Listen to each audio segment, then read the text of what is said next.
Phinde ngibingelele bazalwane egameni leNkosi yethu Jesu. Siqhubeka nesifundo sethu, History of Christ.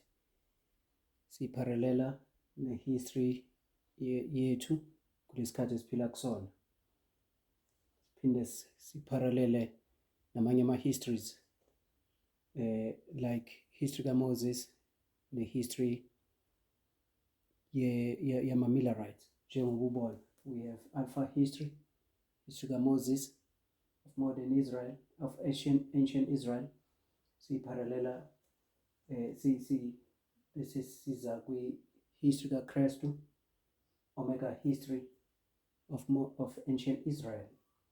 Bese sizobheka futhi Alpha history of modern Israel, bese siza kwi-Omega history of modern Israel, history yethu, right? So ilama histories esiwabhekayo, we are paralleling them, we are comparing them, we are contrasting them.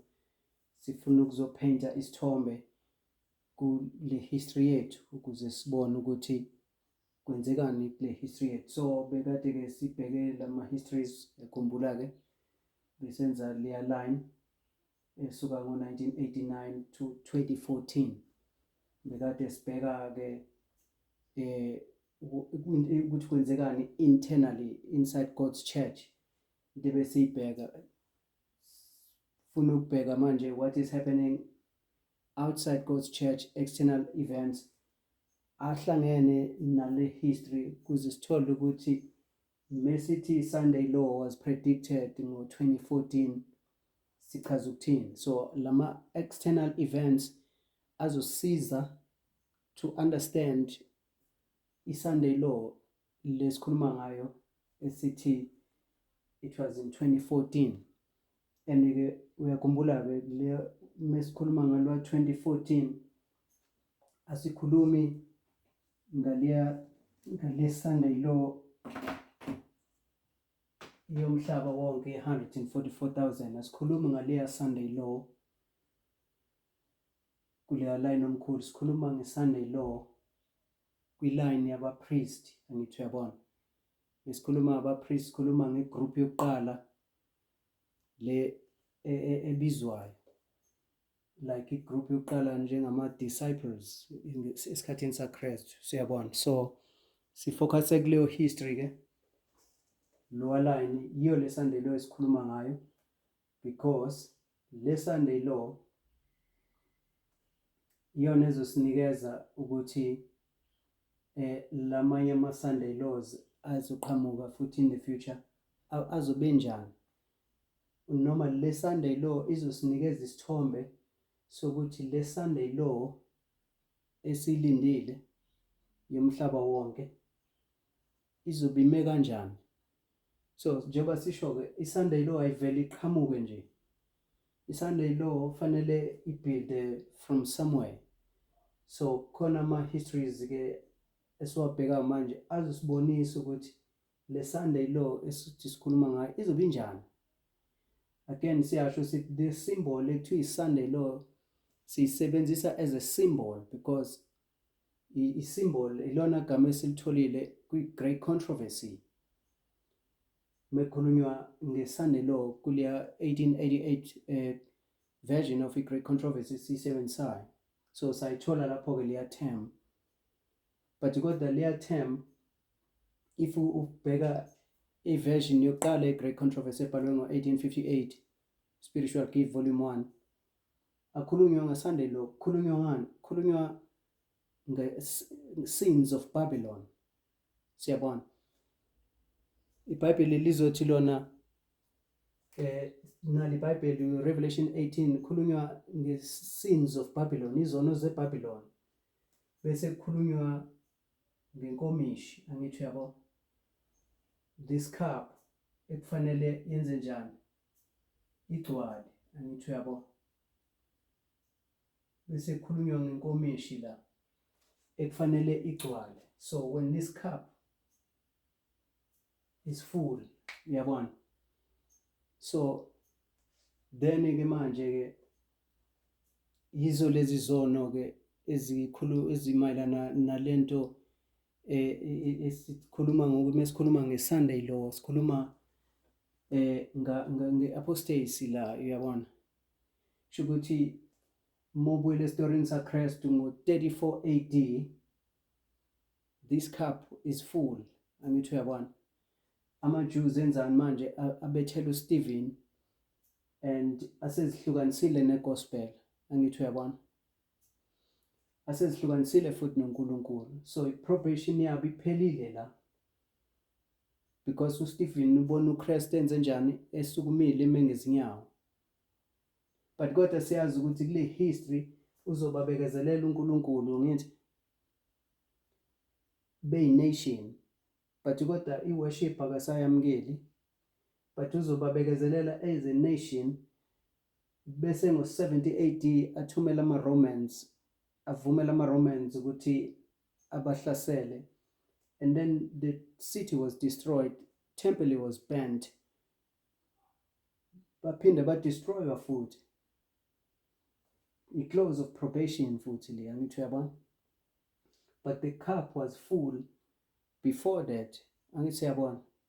So sithi-ke i-symbol le Sins of Babylon, mawufunda kwi-Great Controversy yokuqala leya esithi Spiritual Gift Volume 1, then le symbol ethi Sunday law siyithathela kule Great Controversy ke yesibili kuthiwa 1888 version.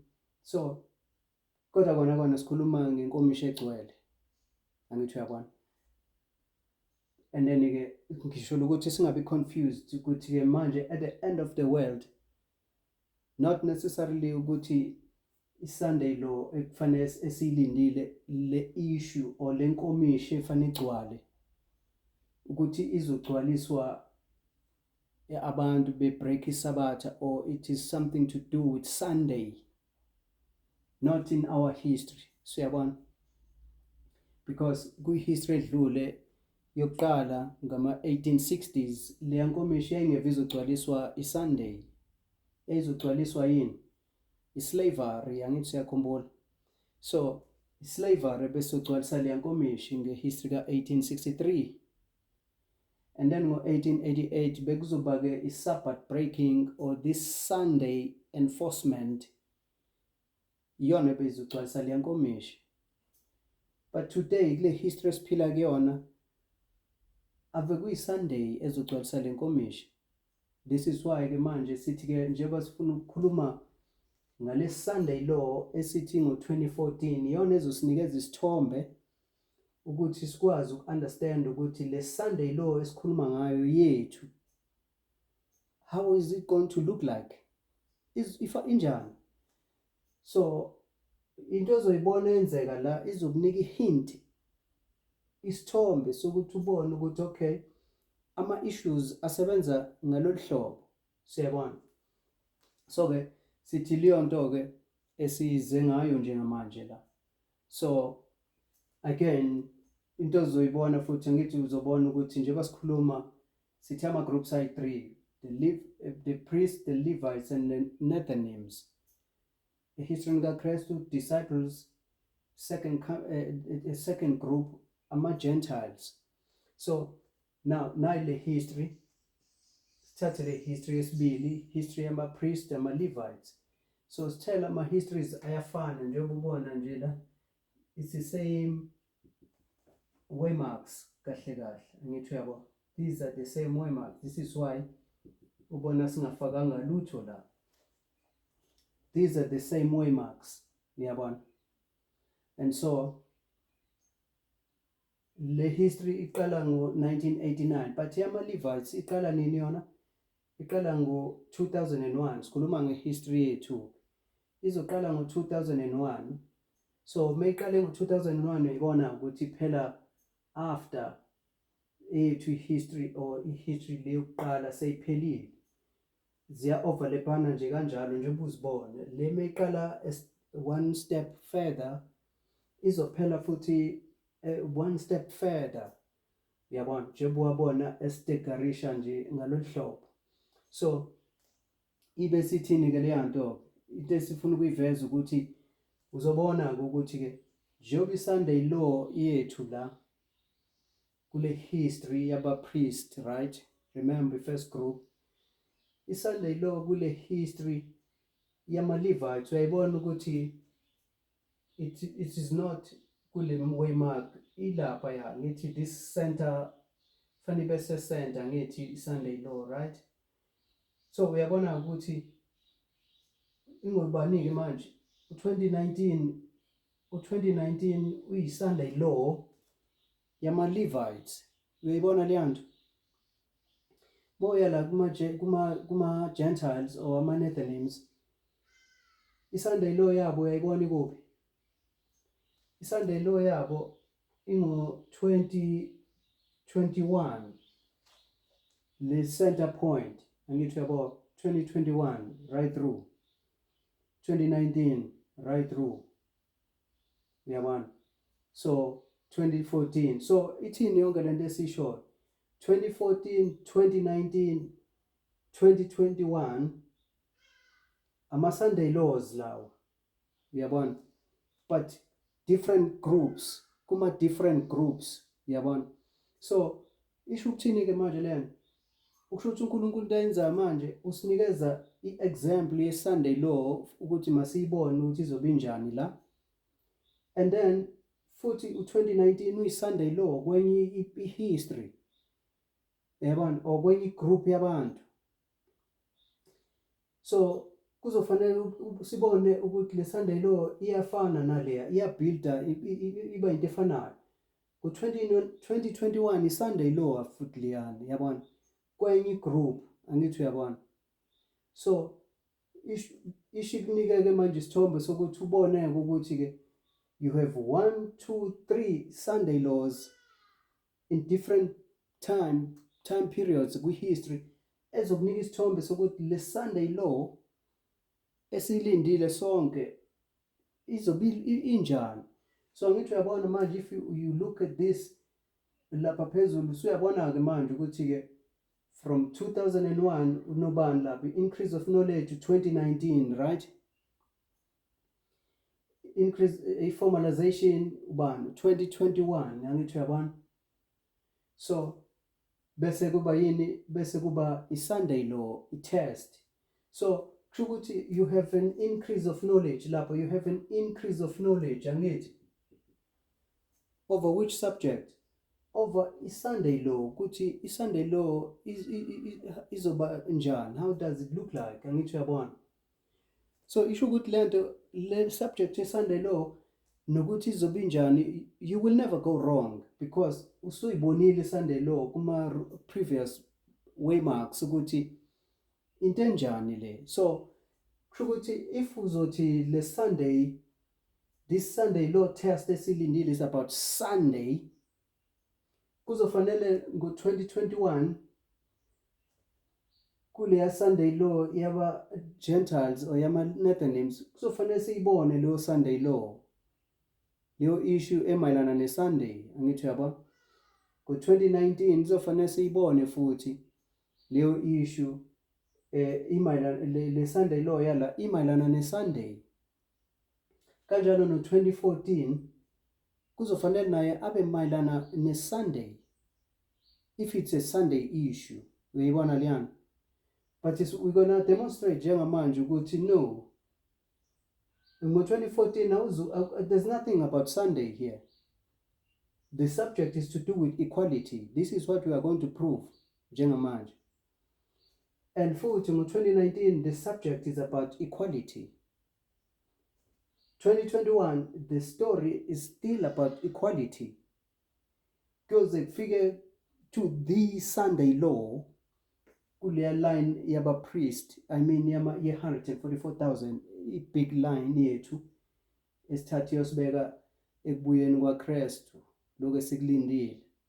So ipoint lethu lelo-ke sikhuluma nje ngokuthi i-Sunday law has to come from somewhere. Ayikwazi vele iqhamuke nje in a vacuum, yabona, kungekho lutho nje oludila nalama issues sibe expect ukuthi kuzoba khona i-Sunday law at the end of the world, right? So-ke then esiyenzayo silay background yalowa 2014, sifuna ukuprove this 2014 ukuthi uyi-Sunday law, and then zama ukuma lapho nje kwanamhlanje singa complicate izinto kakhulu, right?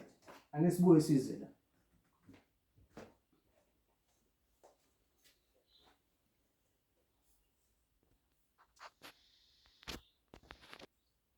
Alright, siphinde sibheke la.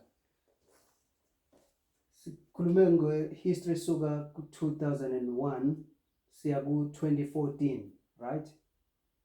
So sishilo ukuthi-ke there's an increase of knowledge nge-2520 and then ngo-2012 bese-ke i-culminator into time setting yonke le message. So sebene-key-ke manje yokwazi ukupredicta i-future. So using i-2520 bazopredicta 2014 ukuthi uyi-Sunday law, into eyenzekayo inside God's church leyo, right?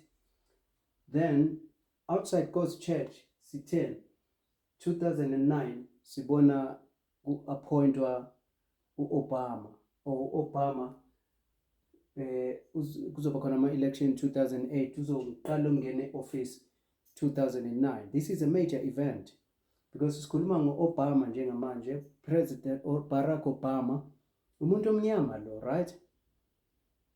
And you understand ukuthi kubalekile-ke, that's a development ukuthi-ke in the history of America umuntu omnyama phathi abe president, if you understand ukuthi isukaphi America in terms of racism. So it's a major milestone ukuthi umuntu omnyama uyi-president. 2009 uyaqala uyarula, and so sibese sikhulumeke nange-economic collapse ukuthi-ke 2008 khona i-economic collapse ebikhona, Great Depression, noma-ke singayibiza ngokuthi i-recession ethile nje 2008. But 2009 you have i-recovery ke manje. This is where the economy was recovering, yabona. So sithi-ke zonke-ke lezi zinto they are leading to 2012. Sizoyixoxa-ke le nto ukuthi kwenzekani, because sisikhuluma ngo-Obama, we want to understand 2014, right? So sithi Obama uyi-black president. So Obama mefike ngene office uzokwenza-ke umsebenzi wakhe, but by the time you get to 2012, so Obama tazoyenza njengomuntu omnyama, right? Ushicilela umthetho, implemente umthetho obizwa ngokuthi i-DACA policy le. Since ese-office Obama uzophusha le policy, uyiphusha nini? Ngo-2012, because sithe u-Obama ungenile ngo-2009 and then manje 2012, right? In DACA, what is DACA? DACA, it is Deferred Action for Childhood Arrivals. Deferred Action for Childhood Arrivals. So simple, ichukuthini lento. So America kune problem ye-immigration. Mo khumbula kahle ukuthi America ishare i-border ne-Mexico, right? And so time and time again khona-ke ama-immigrants amuvayo from the south angene America through Texas ukuyofuna amadlela aluhlaza e-America.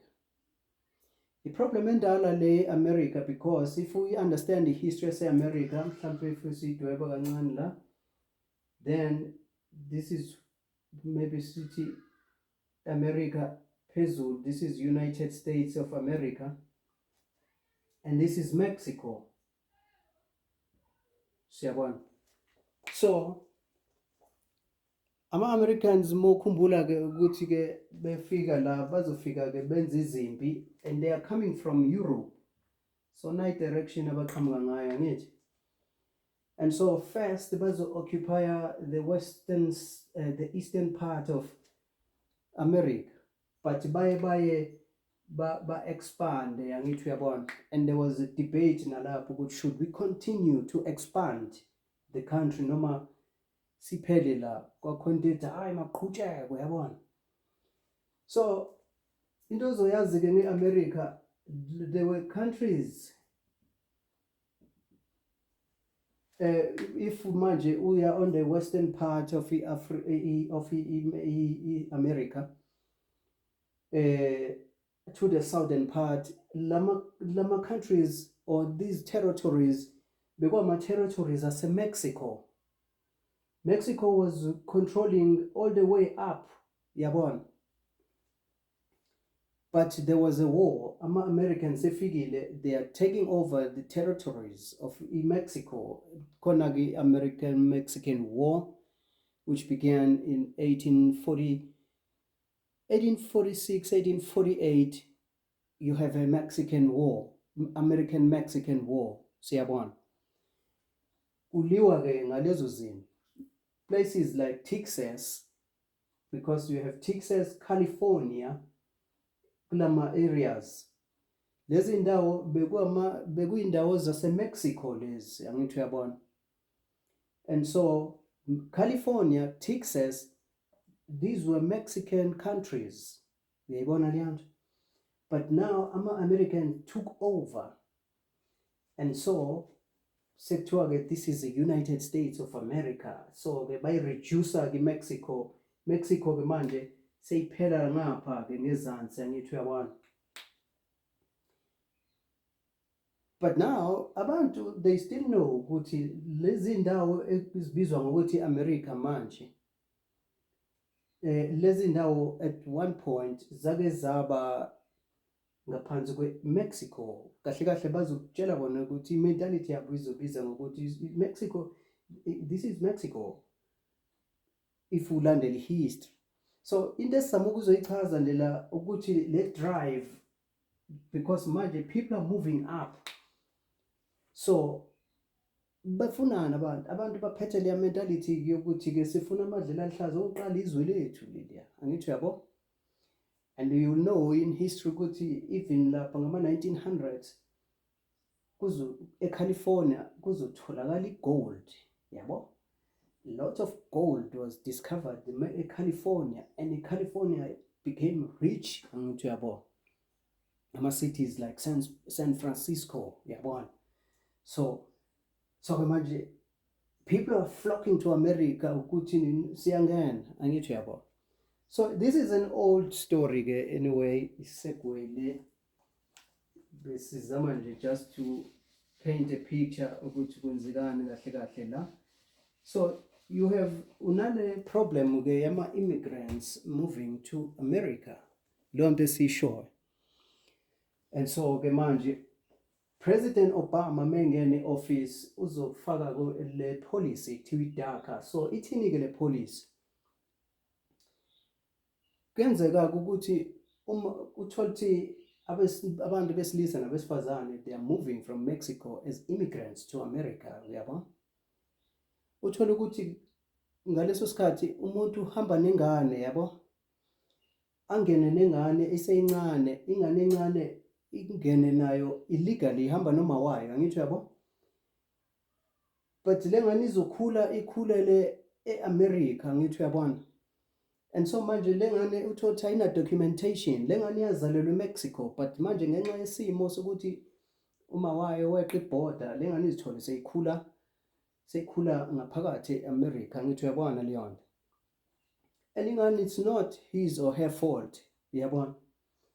Now Obama understanding humanity and ukuthi isemhlabeni la, angithi uyabo. And so uzokwakha lo mthetho manje wokuthi because ithi leyanto makufika amaphoyisa manje ekubambe kuthiwa awunama documents, kufanele uthathe udeport wena uphindiswe ezweni lakho, angithi uyabo. But manje problem wena ukhulelela izwe lakho iAmerica phela manje, because wena ufika uncane la uphethwe ngezandla kanje.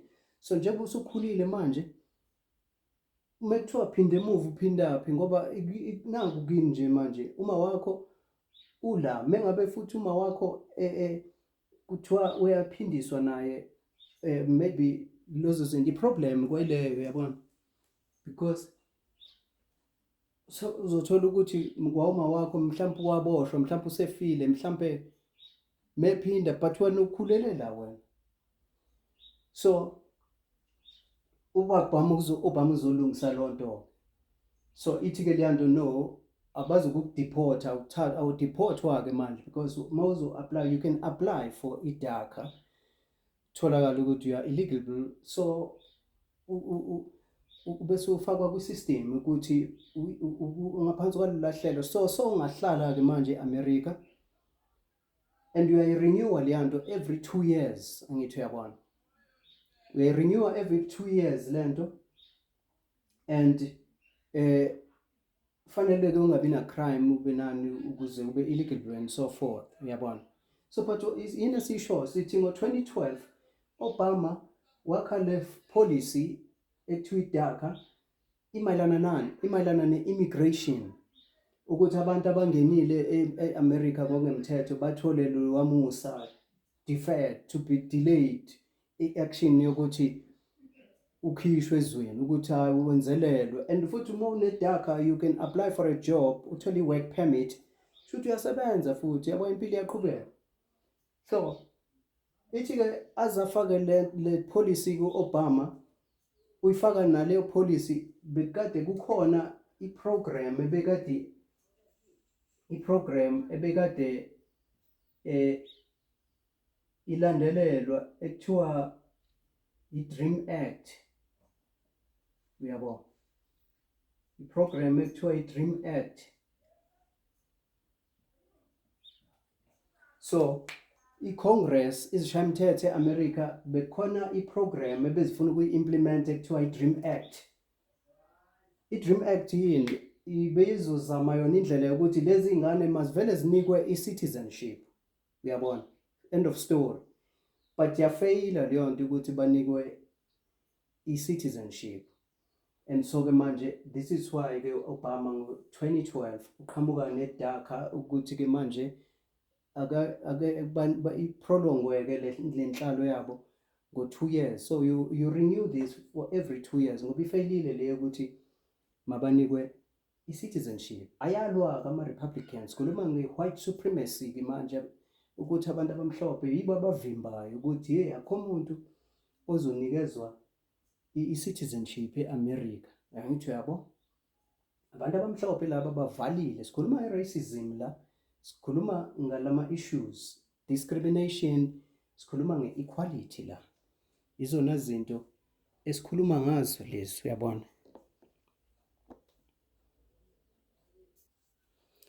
so ke manje sithini-ke sithi yonke lento yenzeka ngo-2012 sithi-ke sifuna ubone-ke manje ukuthi mesikhuluma ngaleya SCL sithe yini SCL ikhampani le yase-UK right Strategic Communications Laboratories so sithe le nkampani yenzani sithe isebenza nge-software ngama-network computer networks these algorithms or these algorithms yini ilento yokuthi ama-algorithms yabona uma uvula nje i-YouTube ungena ku-YouTube njengoba ubukela nje wena endapha leya system ikwazi wena ukuthi okay mengene loga in ku-YouTube ufika bukele luphi uhlobo lama-video uyabona so i-software khona software lapha iyakwazi ukuthi okay lo uthanda ukubukela ukuthi nokuthi uzothi mase uthi uyaloga next day or next time then bese ikunikeza ama-suggestions leyanto uyabona ukuthi ubone kwi-feed yakho khona uhlobo oluthile lwama-videos amanye akaqhamuki yabo uqhamuka uhlobo oluthile because seyiyakwazi i-computer ukuthi hayi vele wena uthanda uhlobo oluthile lwama-videos and the more consumer you're consuming and uyaconfirma nawe ukuthi ngempela kusho ukuthi lento esimfida yona uyayithanda yabo so i-end up leya system iyakwazi wena ukuthi kahle kahle umuntu onjani so khona into enjalo so ama-algorithms-ke lawa ibizwa ngayo lento sikhuluma nge-computer programming manje efakwe inside ekhompyutheni to track you ukuthi kahle kahle isori sakho sithini and umuntu onjani njengoba uzobukela la kulo YouTube wena ngithi uyabona so ke sithini-ke manje sithi yonke le software computing le company izoyisebenzisa ke manje to manipulate elections, uyabona. So sithi 2012, before 2012 or even ngalesi sikhathi le company bengakazi isebenze e-United States of America to prove or to test le programming yabo. Bebesebenza kuma third world countries, uyabo, like go South Africa, yabona. And so lebo le hype, so laba bantu you can hire them bakubuildele hype around a certain individual. Mawukuthi wena ufuna abantu bavotele umuntu othile, yabona. So build hype ukuthi abantu bonke babe crazy ngomuntu othile i-candidate yabo, ngithi uyabona. So ba-involve entweni enjalo. So they are using i-data abayizoyi-abstracta from Facebook ku-social media. Zonke lama social medias, they can abstract this information and manipulate people using these programs. So see, this is HCL. So bazothini ke manje, HCL in 2014 they will move to United States of America, bese kuvulwa leya company ekuthiwa Cambridge Analytica. The same people, same company, but ishintsha igama manje because bafuna ukurecognizwa. So they are changing a company name laphana. I-company ezoba specific ezosebenza in America, Cambridge Analytica, iyokwenza same work. Le company ke izothi mayifika ke ibese ihlangana nama Republicans, because uzokwazi ukuthi America, you know, ukuthi ama I2 ama political parties, you have Republicans and then you have Democrats, right? So you have Republicans, you have Democrats. So bazobe sebe approacha ama Republicans azosebenzisana nale company because sekubonakele America ukuthi there's a crisis. The crisis is about what? It's about immigration, angithi? So the crisis is about immigration.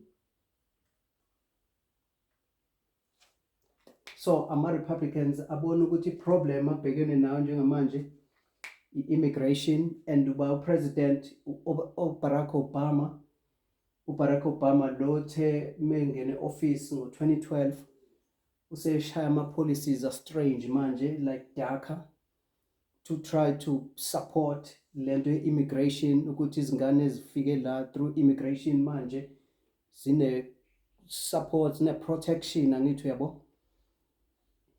And so ama Republicans awayifuna mayibone leyanto because ifavor abantu bebala, ngithi yonke leyanto. So this is why ke manje bazosebenzisa these companies like this to make sure ukuthi e-office njengoba kuyiwe kovotwa manje, because kuyiwa kovotwa ngo-2016, right? And njengoba kuyiwa kovotwa ngo-2016 fanele kwenziwe sure ukuthi ama-Democrats ayalose, because remember ukuthi ama-Democrats u-Obama uyi-Democrat, angithi? So kusho ukuthi fanele ukuze bakwazi ukudestroy yonke lento eyenziwayo la ama-Democrats, fanele ama-Republicans awine noma kanjani, uyabona. And manje problem ababhekene nayo ukuthi ama-Democrats ane-majority popular, kuthiwa yini, kuthiwa popular majority, ithini leyanto, or i-popular vote, bekhulunywa ngesininzi ngabantu abaningi ukuthi abantu abaningi they favor i-agenda yama-Democrats, uyabona. And so manje fanele kuzanywe ngayo yonke indlela ukuthi to make sure ukuthi makuvezwe ukuthi Obama noma i-presidency ka-Obama is a failure, ngendlela yokuthi futhi usifake kwi-crisis u-Obama yokuthi we need a savior, umuntu ozosindisa manje, angithi yabo. So zonke ke lezi zinto esikhuluma ngazo imizamo ke manje yokudestroya i-democracy and yokudestroya futhi lento eza nama-democrats, ukudestroya futhi umuntu omnyama ngithi futhi, and ukudestroya ini. Mesikhuluma umuntu omnyama sikhuluma i-racism, sikhuluma i-equality la ngithi uyabo, because ukuphatha kwa-Obama bekuzoveza ukuthi hayi kusho ukuthi we are equal, umuntu omnyama nomlungu they are equal, angithi uyabona. These are equality issues. So kwabonakala ukuthi hey senzile mistake kwangena umuntu omnyama, so nakanjani ke manje kufuneka indoda ezosiza kuyo yonke lento. UDonald Trump uzongena lapho, uyabona. Okusho ukuthi ke manje ngo-2016 kukhona ama-elections la, and ama-candidates azohamba phambili ke manje kuzoba uClinton no-Donald Trump. So sikhuluma ngo-Hillary Clinton, unkosikazi kaBill Clinton, angithi uyabona. So uye-ke ophethe ithikithi-ke la lokuthi compete no-Donald Trump. So these were two candidates abekade-ke bekhona lapha kwi-ballot paper ngo-2016. And so abantu abamhlophe baphuma-ke ngobuningi babo kuyosupportwa uDonald Trump, and then basebenzisa nalama systems ebesiwasho to make sure ukuthi uDonald Trump uyena ozowina, uyabona.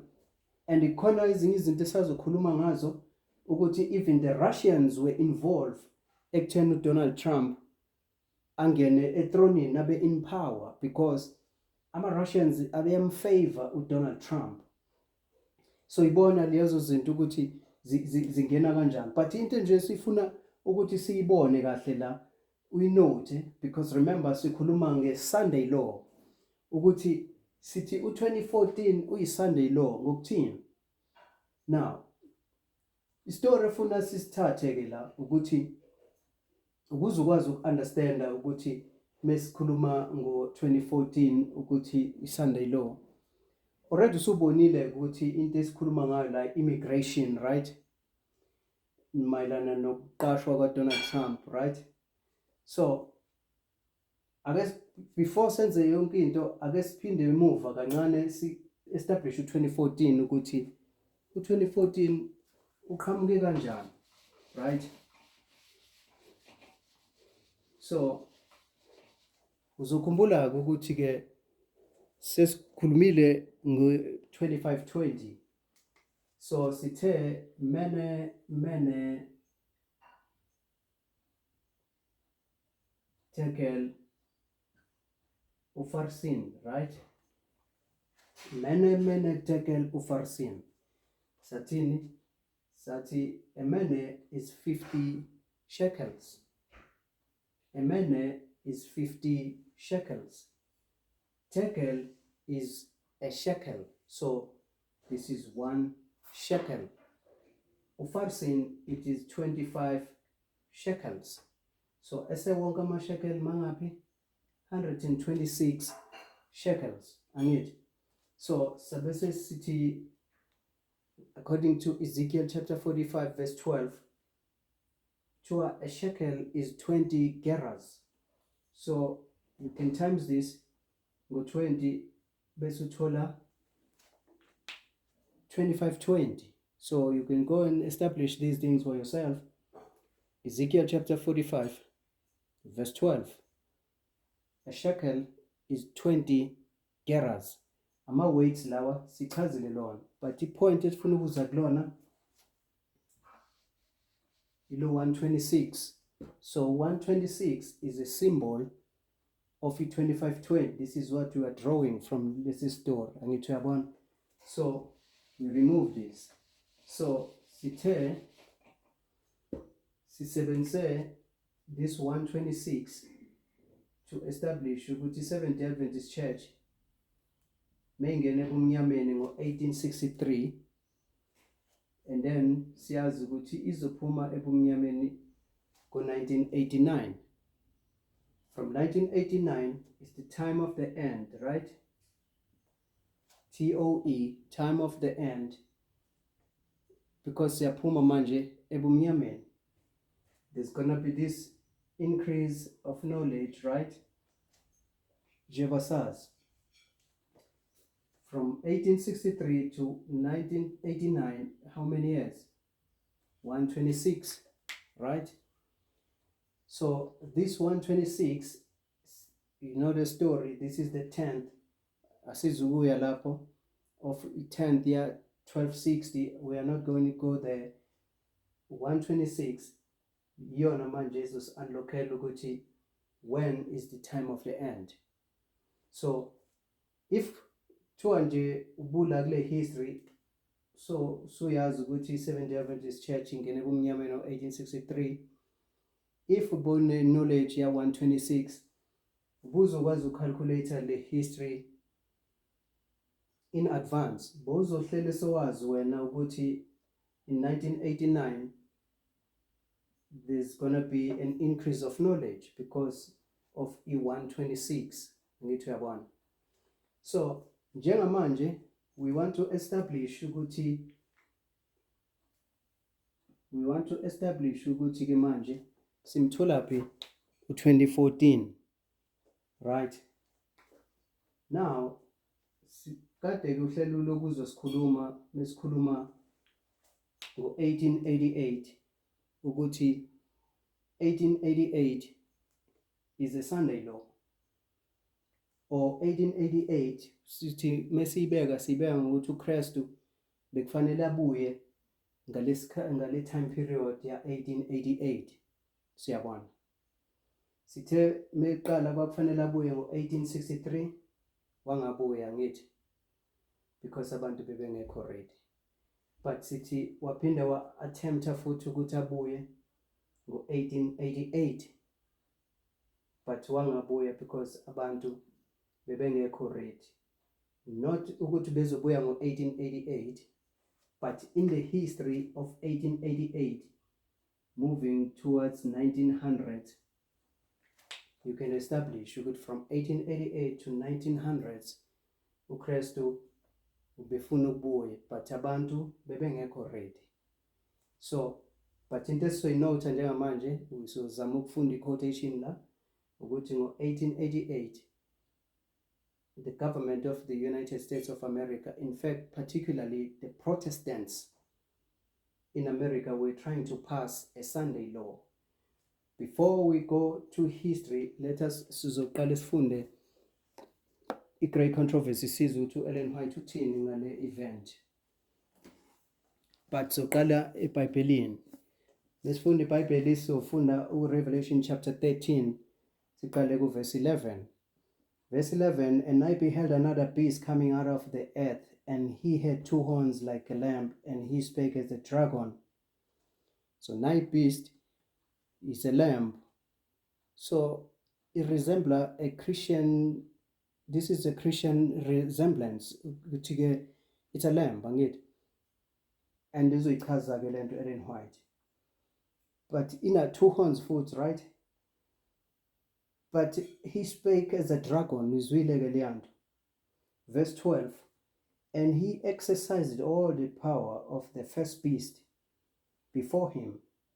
So uzo exercise i-power yale beast ebekade before him,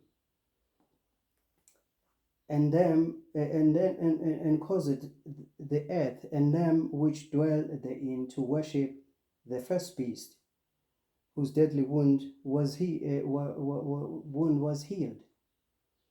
and doeth great wonders, so that he maketh fire come down from heaven on the earth in the sight of men. Kwazi nokwehlisa umlilo phambi kwabantu, right? Deceived them that dwell on the earth by the means of those miracles which he had power to do in the sight of the beast, saying to them that dwell on the earth, they should make an image to the beast which had the wound by the sword, and did live. So, sitige koni beast la, it's a lamb-like beast, and then it's gonna be destroyed. This deadly wound, but it's gonna live again. Angithi will.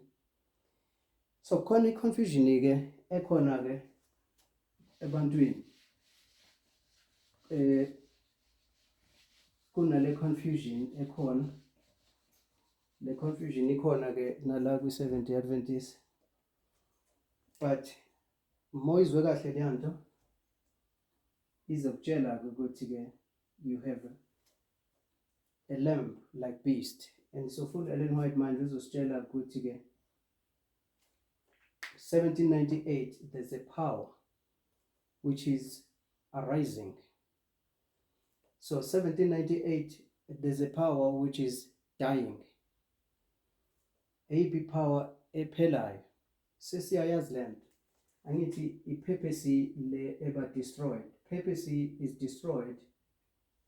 Kudala sesikhuluma lezi zinto 1798 the papacy was captured by the French Revolution, by the French powers on February 10 kule Italian War, and then the Pope was captured. This power was destroyed. This papal power, Pope got the ruler Europe, right? The Pope was ruling the 10 kings according to Daniel chapter 7, and so sekufika isikhathi sokuphela kwakhe 1260 is finished. Temporal papacy is finished. So the Pope is gonna die. Skulmange kingdom, by the way. This deadly wound. Quick kingdom yakhe. So this is the first beast.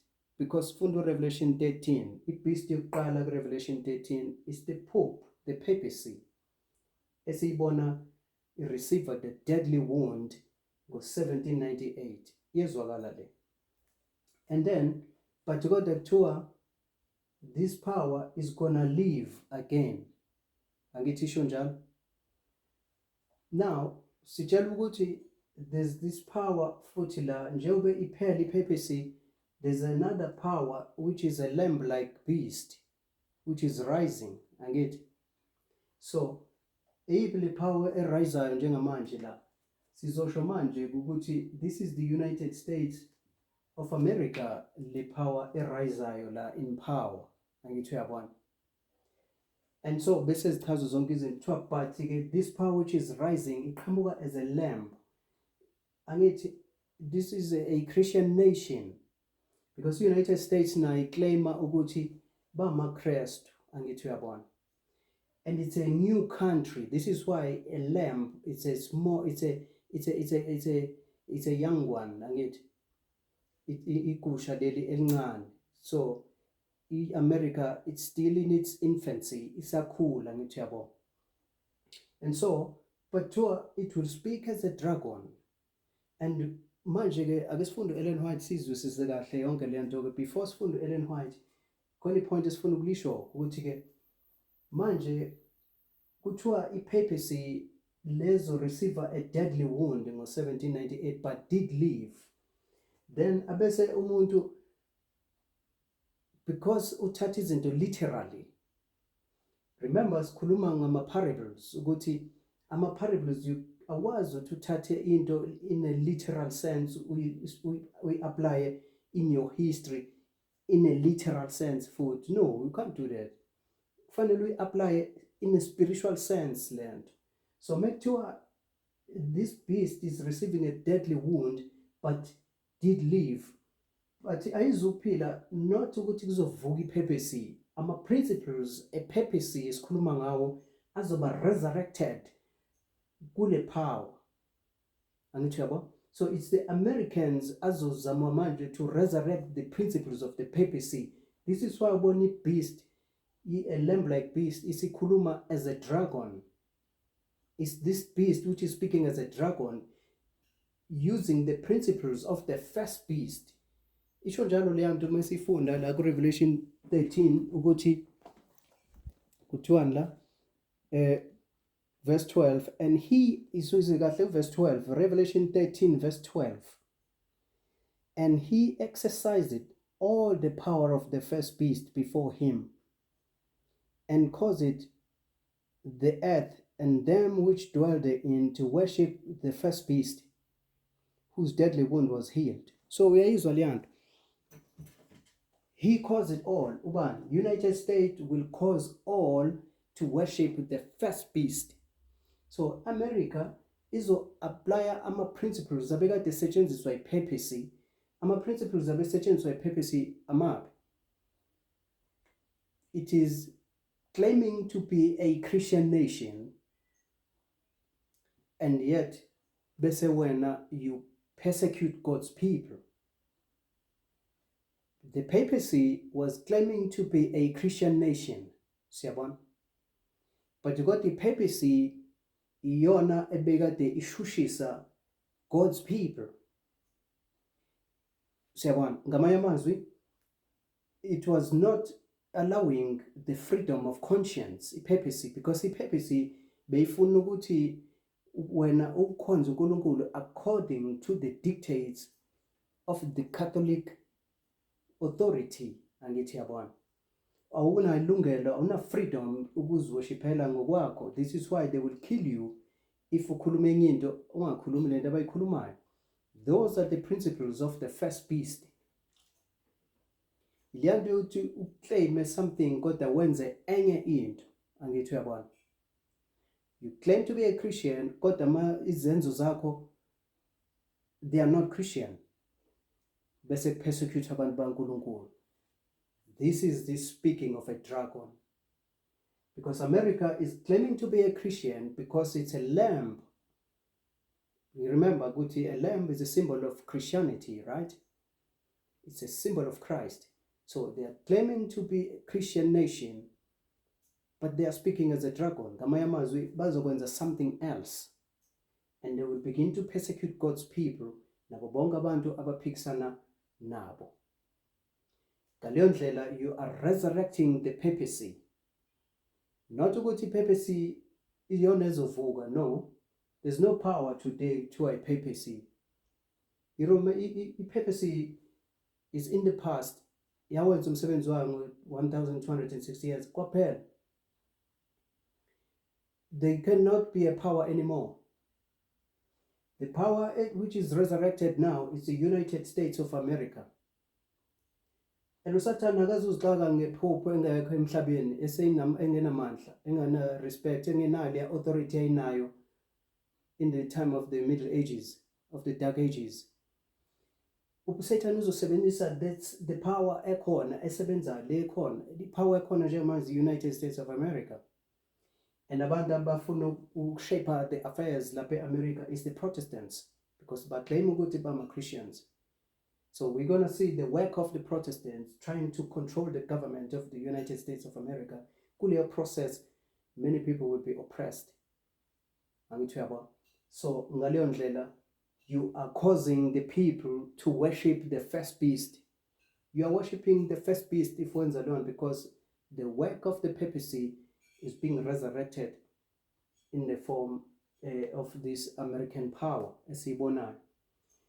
So simple as that. This idea that the papacy is coming back, no.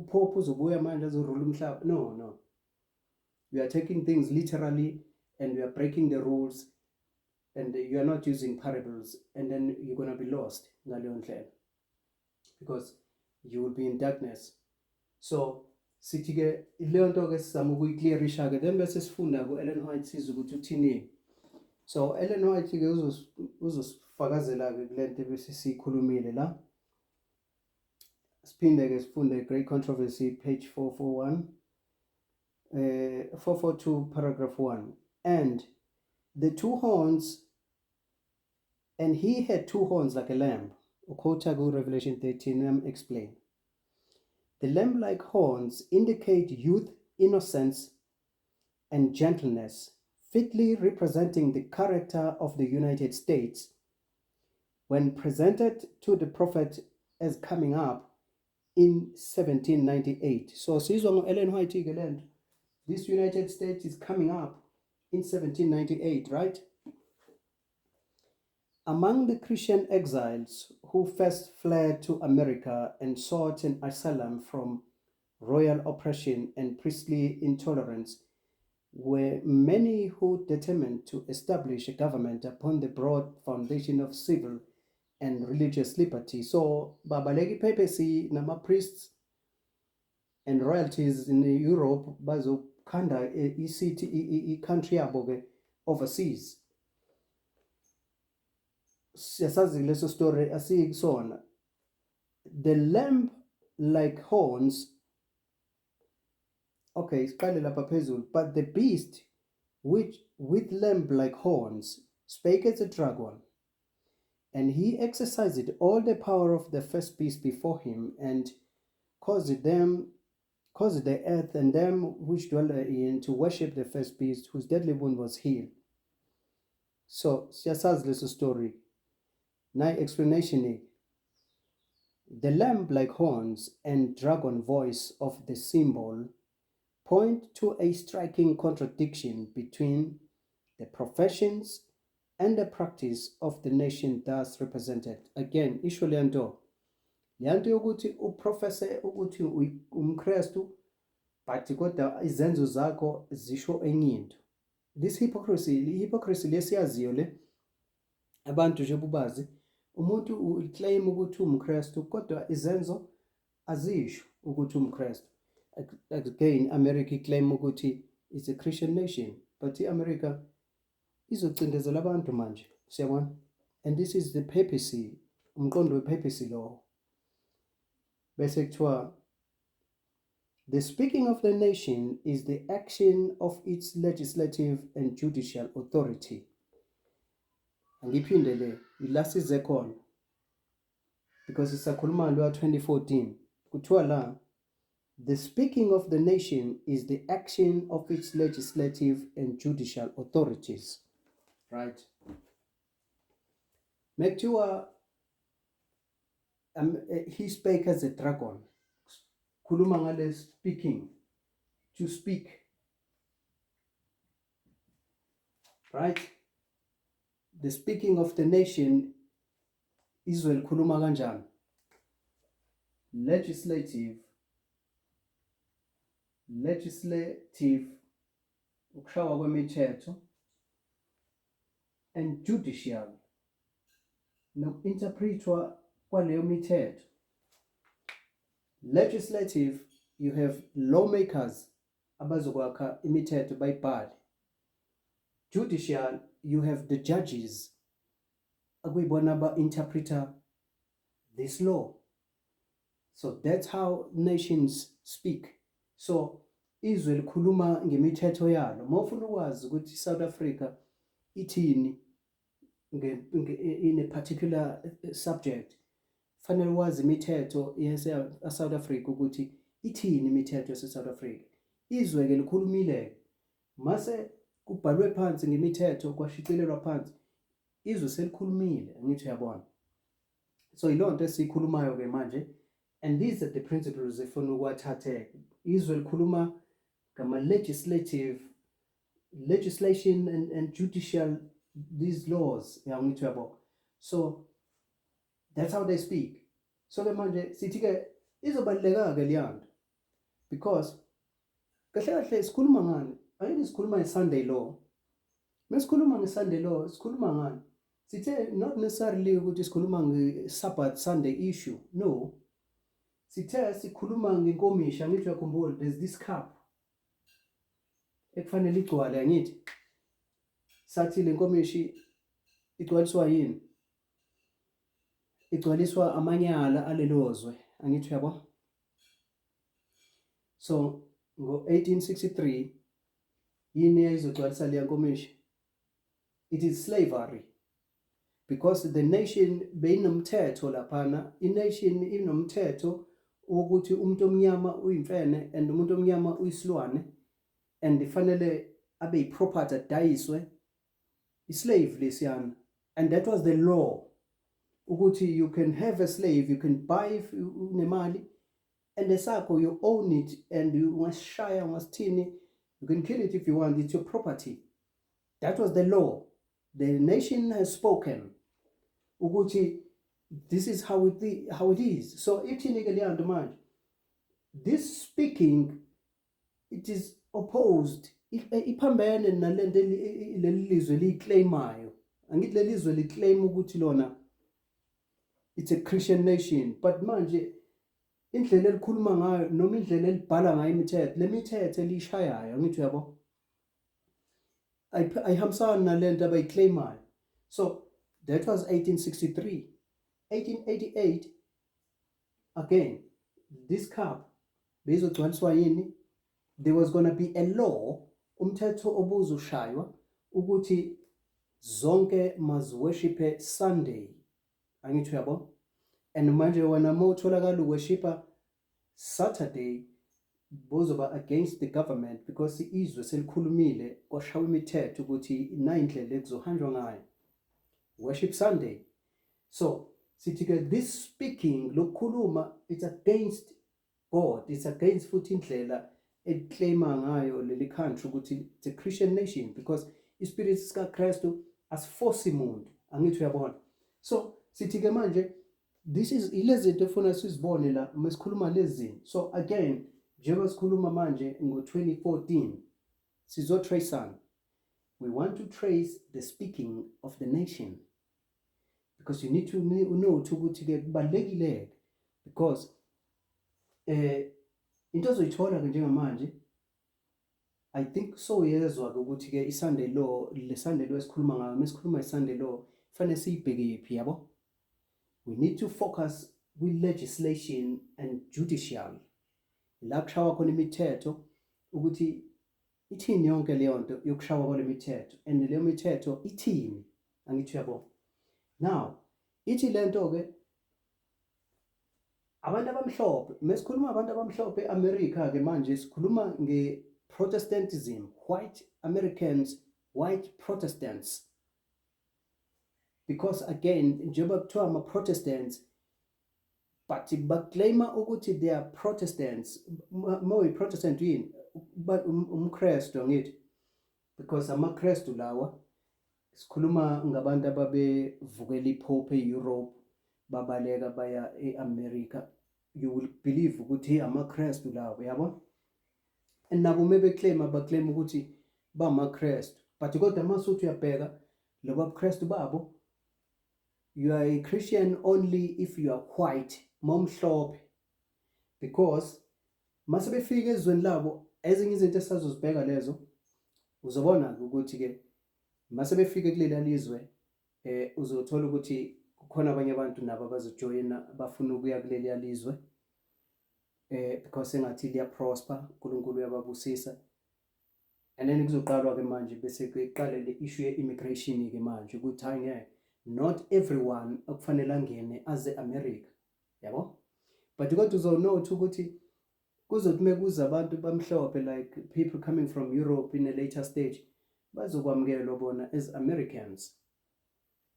But kuzothi meqhamuka abanye abantu abangebona abantu abamhlophe and then abazokwamukelwa abazobizwa ngama-Americans. For example nje, eAmerica if umhlophe qhamuka eGerman wa migrator wa naturalizer wangena wabagcina so i-American, then bakubiza ngokuthi uyi-American, bakwamukela. But kodwa vele ngithi you are a German, you are from Germany, angithi. So but kodwa mengabe uqhamuka e-India, yabona, if you come from India and then bese ungene eAmerica and become naturalized, but lesa stigma asipheli kuwena ukuthi wena you are an Indian American, yabona. If uqhamuke Asia, like maybe you're Chinese or yabo, they will always call you Asian American, yabona liyana. If umnyama you are African, they will always call you African American, angithi yabona. So because we are not an American, yeah, you're American, but you're an African American. Kodwa mongabe umhlophe angeke uzwe kuthiwa kuwena you are a German American or you are an Irish American or you are an English American. No, you are an American one. So anyway, okunye lo. So into esizama ukuyiconclude ke manje, because this subject is a big subject and we are only starting to scratch the surface and isikhathi siyaphela, but njengamanje we will stop here, we will conclude ngalento esifuna ukuyiveza ke manje ukuthi maybe sifuna indlela esizovala ngayo isifundo ukuthi you need to understand ukuthi into esizokhuluma ngayo ke manje ngo-2014 has to do the speaking of a nation, legislation and judicial. This is how a nation speak. Izwe likhuluma kanjalo, right? So ilezi zinto ke ezizobaleka ke manje mesidiscussa lo 2014. So uyabona ukuthi there's a lot of moving parts ezinye izinto esingakwazi ukuzihlanganisa in time because sisaqalile ngo-1798 and sisakhulume ngo-1888 asiqedanga. So these things are hanging nalo 126 esikhuluma ngaye. So we're going to have to stop here, but sizophinde pick up la futhi and try to establish yonke lento because njebe sifuna ukuzoyenza ukuzoprova u2014 ukuthi u2014 is a Sunday law. Maybe we can stop with that. Sizozama uku-establisha mesibuye, but into ongayibamba sithe 1888 you will see ukuthi khona Sunday law abafuna ukuyiphasa in the United States of America ngo-1888. So they will try to pass a Sunday law la. So 1888 was going to be a Sunday law in that sense. Namanje we know 1888 if yapasa leyo law because ayipasanga, but if kuthiwa yaphasa ngo-1888 kwakuzoba khona i-Sunday law, and if leya Sunday law yaphasa lama events abezolida ke ukubuya kwaChrist ke ngama-1900s, but people were not ready uzosho Ellen White futhi, and then uNkulunkulu uzo-allowa ukuthi nalo 1888 angaphasi, so ingabikho this major Sunday law ebebeyi-implementa la kwi-Congress, yabona. But kodwa we know ukuthi 1888 is a Sunday law. So ithi ke manje if 1888 is a Sunday law, what you need to do simple, you put a 126 emva kwakhe and then you count forward, and then bese ikuthatha ikubeke eplanto, ibese ikuthatha ikubeka ku-2014. 6 plus 8 is 14. Angithi uyabona? And then 8 plus 2 is 10, plus 1 is 11. Siyabona? And then okunye kuyakhanselana, kuyahlangana. So u1 no1 u2 in fact, and then bese uthole u2014. Siyabona liyana? So labazalwane ke ebebekhona la from 2001 to 2014 into abayenza simply in a nutshell. Understand ukuthi u1888 is a Sunday law. Sisazoyiprova leyo nto, asikayiprovi. And then once approved ukuthi 1888 was a Sunday law, noma was about to be a Sunday law, noma wayizoba a Sunday law if waphasa, then you can establish ukuthi u2014 is a Sunday law. And then you learn to understandile ke labazalwane ukuthi 2014, if you understand ukuthi kwenzekani la, khona into eyenzekayo futhi at the end, because uKristu uzokutshela into ezokwenzeka egcineni akutshele nini eqaleni. So we will sizobona ukuthi kwenzekani la, khona uzobona kahle ukuthi kwenzekani lapha ya 2014. This is how we understand lezi zinto njengamanje using this 126 oyisymbol ye2520. So sithi ke zonke lezi zinto zimayelana no-Obama.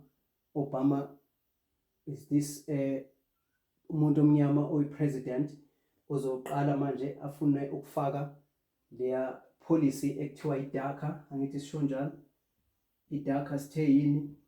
Leya nto yokuprotecta ama-immigrants, angithi izingane mezikhulele lapha zingene ngabazali bazo bequmngcele ngiyanto yokuprotect izingane ukuze zibe protected izingane njengoba zikhula.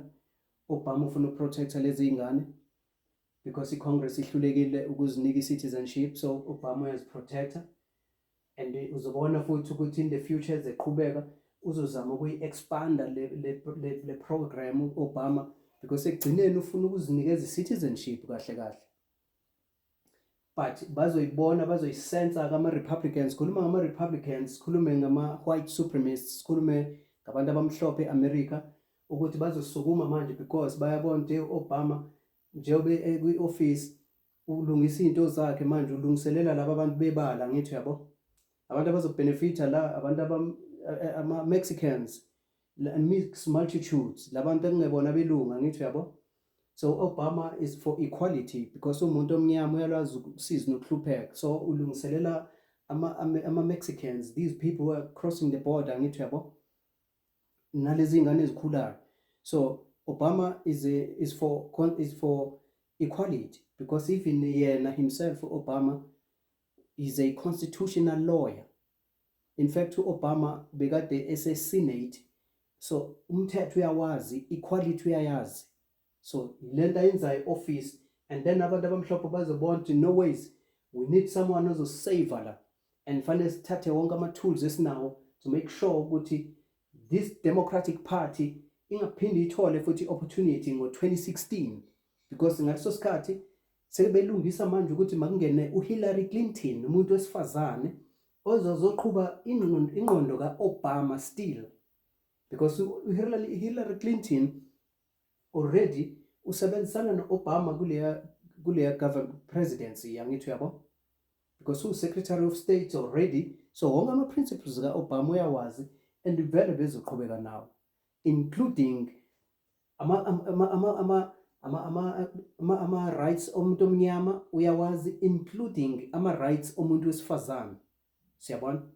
So because umuntu wesifazane, so what we see sibona i-racism uNkulunkulu esebenzisa u-Obama to attack le racism, and then uNkulunkulu bethu uzama ukuthi afake uHillary Clinton e-office ukuze azol-attacka leyanto ye-patriarchy and sexism because uHillary Clinton umuntu wesifazane ubezofika support umuntu wesifazane mefike e-office angithi.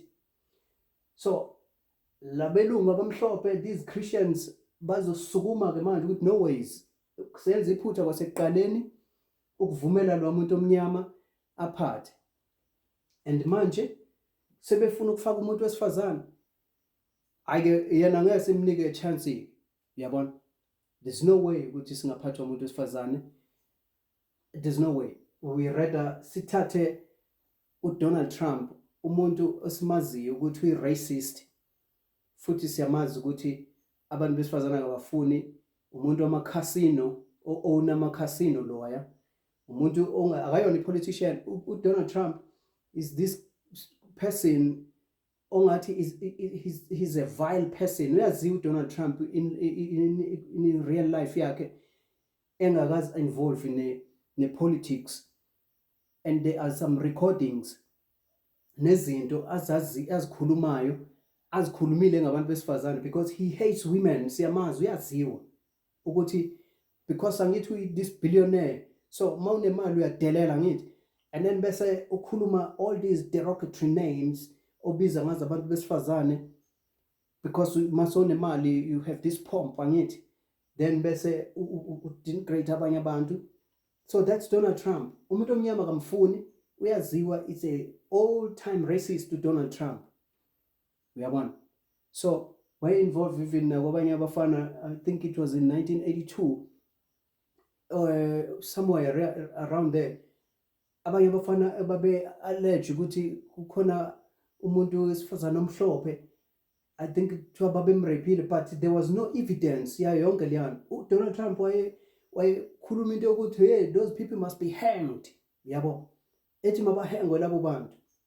And uDonald Trump siyamazi ukuthi njengoba enama-estates, own ama-hotels angithi, all these apartments nalezi zindlu, own ama-estates yonke leyanto, Now kunomthetho ukuthi laphana mawufika umuntu omnyama angithi uzobuzwa igama ukuthi what's your name, uthi naye nguJames White mina, yabona, ngifuna i-apartment, ngifuna ukuthi ngizothenga umuzi nami, or yabo. And then uDonald Trump uthi wayene-list ke, le list ezothathwa wayitshele i-staff lapha e-reception ukuthi mekufika umuntu omnyama eduze kwegama leli lomuntu omnyama kufanele ubhale uC lapha ecaleni, uC omncane, yabo, kwenza ukuthi ngibone ukuthi okay umuntu omnyama, because angithi uyazi e-America manje njengoba efika lo ethi hayi nguJames White kanti uzobe umuntu omnyama, ngithi yabo. So manje uDonald Trump akazukwazi ukuthi kule list umuphi umuntu omnyama, umuphi umuntu omhlophe, yabo. So uDonald Trump fanele ufake uC lapha bekumuntu omnyama khona sobona nje nangu umuntu omnyama, khona singeke simnike i-apartment, angithi yabo. So fanele kunikwe abelungu. uDonald Trump akuzunikwe i-apartment umuntu omnyama, uzunikwe i-deal ehlakaniphile enhle kufavorayo umuntu omnyama, kufanele khona ezokhohlakalela kahle. That is Donald Trump, history yakhe leyo. So uyaziwa. So njengoba ezobekwe e-office bayazi ukuthi bathole the right guy ozosenzela yonke le nkohlakalo esiyifunayo ukuyenza lapha e-America.